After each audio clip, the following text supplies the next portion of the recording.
Hey, good morning, everybody, and welcome to another episode of Unlocked. I'm your host for today, and every other day that you're on the Unlocked show. I am Tracy Wilson, and it's my pleasure to be here with you guys today. Today, I've got a topic that I've actually been talking a little bit about inside of our closed program that we run, and it's like around telling stories. And today's show is typically for those of you who need to tell a story. And I don't care who you are or what it is that you do, somewhere in your life you will require you will need to have the ability to be able to tell a good story. So today I'm going to share with you 4 ways to help you tell better stories that actually engage with your audience, even if you are an introvert. But if you are an extrovert, don't tune out, because the show is also for you too. And I'll tell you why it's also for you too in just a moment. So this show is going to be for those of you who need to tell stories. So if you are any part of your life, you're going to need to tell a story in some way, shape, or form to get a message across. But if you are in particular doing Facebook Lives, you are doing videos, you are doing training sessions inside of online programs, you are doing shows, you are in a sales capacity, you're doing marketing, somewhere along the line you are going to need to be able to tell a story. And there is a way in which you can do it really poorly and a way that you can do it really well. So let me tell you a story about my experience with storytelling.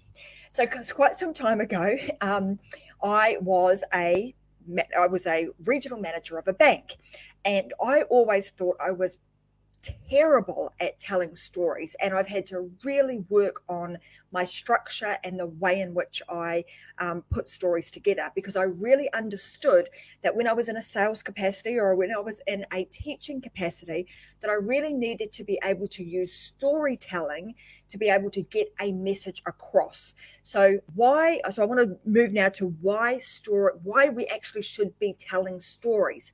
And when in my past life, when I thought, man, I was really bad at doing this and not very good at kind of structuring a story in any particular way, and I'd be all over the place, and usually I would try and tell a story in chronological order, and I'm going to get to why we wouldn't do that that way in a moment too. So why should we tell a story? Well, telling stories helps you to grab the attention of your audience so that you're able to grab them and then get them to stay and watch. You also are going to use storytelling to help you keep your audience engaged. The other thing you're going to do is you're going to use storytelling to actually add context to a topic or your particular content. And then you're going to also be able to use your storytelling to break down any false belief patterns that maybe your audience have been experiencing or they've been taking with them, so that you can actually serve your persons better. You're actually going to be able to uncover what that false belief is, break that belief pattern down, and then be able to rebuild a new pattern using some level of some storytelling. The other is to build a pathway to your products and your services. So the storytelling also almost becomes like that bridge between. So let me take you now to, as far as like giving you some context around where storytelling fits in, and in the context of if you were using it for a show, if you were using it in, say, Facebook Lives, or you were using it to potentially sell your products and your services down the track. So there's a pathway to this. I'm just going to move part of my screen out of the road so I can actually see your guys' comments. And today, as you guys know, when we're doing these live shows, they are live. So I'm here live now. I can answer any questions that you guys have got. So all you need to do is you've got to type your questions down in the comment section. If you're watching on Facebook, if you're on YouTube, you're going to type in the comment section there. And also, if you're seeing this in the replay, type hashtag replay, and I'll also make sure that I get back to you. And again, if you're on the podcast, you're also going to do the same thing. Leave me comments and I will get back to you and make sure that I answer any questions that you have. So we've covered off why we're actually going to be telling stories. Now I want to give you the context around the pathway, because there is actually a space in the pathway in which you would insert your story. So if you are doing shows like this, you're going to frame it up. You're going to have what we call a hook. So in the pathway, it's a three-phase process. The pathway starts with a hook, and the hook in this context of a show would be the title of the show. So it would be the title that would be to grab the audience's attention. And in this case, we call that the hook. And in this case, the name of the show is 4 Ways to Tell Better Stories to Engage Your Audience, even if you're an introvert. Because most introverts don't like to be in the spotlight. They would shy away from telling a story. And even though I'm quite an outgoing person, and most would say I'm an extrovert, I very much felt that way. In years gone by, I very much felt like I wasn't a good storyteller, and in fact, I wanted to shy away from doing any of that. I didn't want any spotlight when it came to actually having to stand up and tell a story. So this process that I'm going to talk you through, the 4 phases or 4 ways to tell better stories, has really helped me to tell better stories and give some structure and some purpose and some intention to what I'm actually doing. So back to the pathway. Pathway starts with a hook, 3 phases to it. The hook is the thing that is going to grab your audience's attention. It helps them to stop the scroll. It should get them to stop the scroll. Okay, so what I mean by that is when you see this topic come up in your Facebook newsfeed, you want to stop and go, oh, that's me. I'm an introvert. I'm not really very good at telling stories. I wonder what these 4 ways that Tracy is going to talk about that will help me to actually tell better stories. Because you understand that when you become a better storyteller, you're able to connect your message to your products, your services, and your offer better. Okay, so the first thing is the hook, getting them to stop the scroll. And that then starts to help you to build a foundation for your story to be told. All right, so the hook is the foundation for the story to be told. The next part of the pathway is actually the story. So once we've got the hook, we've done a bit of introduction, then we go into the actual story itself. So what is the story designed to do? The story is designed to grab your audience's attention, just like the hook, because now you want to pull them through the story itself, and you want to keep the audience engaged. You want to add context to your topic or to the piece of content that you're talking about. And like I said, you're going to be breaking down any false belief patterns that they have. So here's the thing. Lots of people would think that because they're an introvert, they're not going to be very good at telling a story. And that is not true. So if you go and do research on lots of different people who are introverts, they have a pattern and a process that they follow that helps them to tell a good story. And also people think that they have to tell the entire story, which is also untrue. So I'm going to give you a framework that is going to help you get to the crux of it and be able to tell your story really impactfully and concisely. Okay, and the other reason is that you're wanting to build a pathway, obviously, to your products and services. So if you're doing a show or something like this, you're not always going to be selling your products and services. Our intention with this is to always lead with value. We're giving away a lot of really good, valuable information without any real, request for people to buy from you. It's just leading with value and giving the best that you possibly can with the intention of serving your audience. So the fundamental shift happens there. And then as people get to know, like, and trust you, then of course that pathway is going to be built. But your stories will help you to create that, almost like getting on an elevator at an airport. You either do the walking path or you jump on those travelators and you go really fast. That's essentially what you're doing when you're telling a story. Okay. Now, the last piece of the pathway, we've talked about the hook being the first part of the pathway, the story being kind of like the guts in the middle of the pathway, and then you've got your offer. So that's the third component, and that's the piece where you're, like I said, you're connecting your story with your product or service, which is going to be the thing that will solve the problem that your audience and your ideal customer is having. So the part that I want to talk about specifically today is that kind of guts, the meat in the middle, which is the story piece. Okay, so when I said we're doing the story, so again, the first part, the first way that you're going to do this is by grabbing their attention.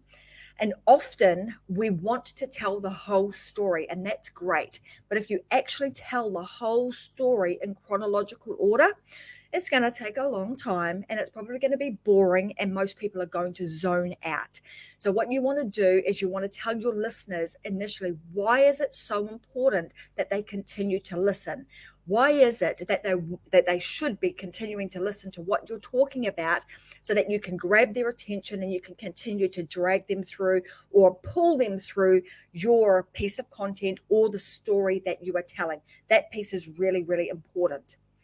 Okay, and instead, what you want to do, instead of kind of building out a story in full chronological order, you instead want to use bold objectives to introduce your story. So it might be things like, let me tell you about a time when. So, like I said at the beginning, let me tell you about a time when in my previous life, I was a regional bank manager and I absolutely hated. My palms used to get sweaty. My voice would quiver. I would be super nervous about having to stand up and tell a story. Why? Because I thought I was not good at it. So the identity that I'd actually attached to me at that time was that I wasn't a very good storyteller. So I then reprogrammed that to I can tell stories if I know the process that I need to adopt to be able to tell a good story. So you're going to use bold adjectives. Let me tell you about a time when, and tell them the story. Let me share with you the weird thing that, so that it gives some level of intrigue. It's like, what's this weird thing that she's going to share with me? Things like, you won't believe what happened to me when, and then you can lead into that story. So that's part of the hook. And then you can also use parables. So just like, and you heard me tell a parable a few minutes ago when I said, just like when you're at an airport, you're building a pathway, but you're at an airport, and instead of taking the walking route, you're going to jump on the travelator and do the, and go faster. So it's the same sort of thing. So that's what I would refer to as a parable. So you're going to find some stories like that would be just like if you were to do blah, blah, blah. And then once you have their interest, you can then continue to keep the momentum going. Okay, number 2 is you need to set the mood. So your job for telling a story and for your story to actually take place in a way that they can, that your audience can actually feel like they are part of, is you want to make sure that you set the mood. The way in which you would set the mood is you use things like eye contact. So if you were doing, whether you're in face-to-face with somebody, you're obviously using eye contact. But if you're doing video, the way in which you're going to create eye contact is by looking straight down the barrel of the camera. So instead of me looking over here and telling a story and looking out the window, and I'm not really paying attention and looking at you, I want to look straight down the barrel of that camera and get the connection with you, the audience, by using eye contact through that camera. So that's the first way that you can start to build connection and set a mood for your audience. The next is using tone. So using the tone of your voice. So whether, you're telling them a secret, you might be a little bit quiet. Oh my God, I was so excited. So you're using all of your emotions to start telling the story by the use of tone of your voice, also the tone of your body language, and you're also using some explanations around how it made you feel. You're starting to describe the scene. So for example, if I were telling a tale of, or telling you a story about a time where I made a huge sale by meeting somebody at an airport, I might say I was on my way to LA airport, and you would not believe what happened to me when I stepped into LA airport and I bumped into Oprah Winfrey. And you'll be like, oh my God, I wonder what happened to her on that day. And then I could continue to tell some of that story about how I then shared with her my brand new book, The She Myth. She loved it. And she now wants to put me on, put us on her Oprah Winfrey show. So I'm just going to put that out there. Wow, I've put that into the universe now. You never know. Might end up on the Oprah Winfrey show with the She Myth book. But anyway, I'd be telling stories like that. I would also then want to use hand gestures. So you notice that even though I'm on video and I'm not, I'm not right in front of you on stage, I still use my hands and I use my body language to get a message across. So, for example, if I will, like just like you would be if you were on a stage and you were wanting to get a message across to an audience, if you've got something really important to share. When you're on a stage, usually what you would do is you would go right smack bang, center stage, look out to that audience and deliver that message. That's like the power zone. The same applies even in video when you are telling the story. So when you get to your punchline, you are boom, this is center stage, looking straight down the barrel of that camera, delivering that particular message at that time. So you're going to use the tools that you have around you to help you to build the scene and set the mood and tell the story in a compelling way. The next is, like I said, using your hand gestures. And then also you want to use things like I mentioned, your parables, and you're also using your voice. So sometimes when you're trying to tell a story, you can be monotone and you're using the same tone of voice, and articulation in your voice is exactly the same, even at the punchline. But what you want to do is you want to also make sure that you give your voice some emphasis and that you start to punch your voice through the camera so that, again, that message is coming through nice and loud and clear. And you want to do that even if you feel really uncomfortable to do so. And then the last thing is to use emotions. So using emotion. So if, for example, you were telling a really sad story, you would want to really embody that sad story and tell it in a way that has, your voice is sad, and you wouldn't tell a sad story with, I'm upbeat and I'm all happy. So you want to make sure that you get the right level of emotion to go with the particular story that you are telling. Okay, number 3 is you want to create a sense of wonder. Okay, so a sense of wonder is going to give your audience an opportunity to imagine. So you want to take them on a journey with you. You want to build out, you've given them the hook, you're telling some of the story, and then you're also letting your audience imagine what would happen if they were actually part of that. So take them on the journey and let them actually insert themselves into that story too. So you're going to ask questions like, I did XYZ and guess what happened? And when you do that, all of a sudden that person has been inserted into your story and they are starting to imagine themselves in that. And the 4th thing is to be casual. Use everyday words. I want to ask you this question. Have you ever been confused when somebody is trying to tell a story and they're using jargon words? So they're using jargon and they just completely lose you. Well, I have, and I've been, guilty of doing that too myself. So I bet you've really had a hard time trying to understand what that person was actually talking about. So it's really important that we use everyday words that are easy to understand and make your topic and the words that you are using relatable and relevant to your audience.